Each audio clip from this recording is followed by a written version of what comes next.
Pria ini berencana untuk membunuh Hitler. Dia sengaja melukai lehernya, membiarkan noda darah menempel di kerah bajunya. Lalu pria itu datang ke markas serigala untuk menghadiri rapat dengan Hitler.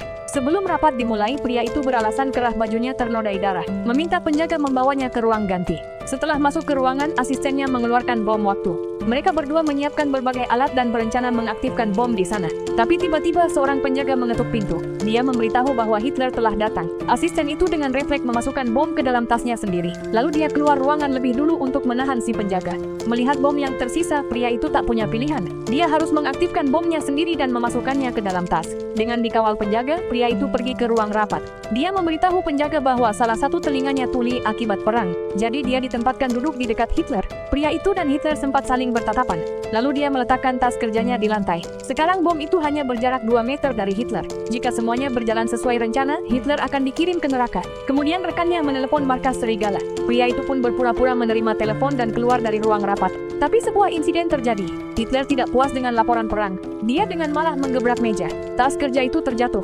Seorang perwira melihatnya dan memindahkannya ke tempat yang lebih jauh dari Hitler. Tindakan inilah yang akhirnya menyelamatkan Hitler. Detik berikutnya, ledakan besar mengguncang ruangan.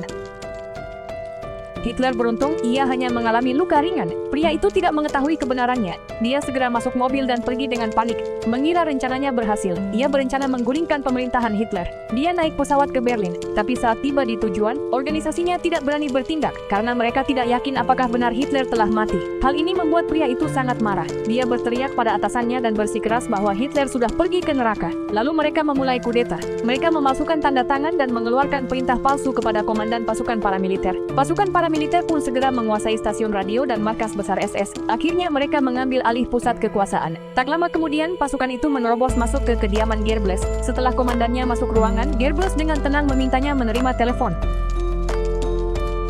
Komandan itu mendengar suara Hitler. Seketika dia membalikkan arah senjatanya. Pada akhirnya, rencana kudeta itu semua gagal total.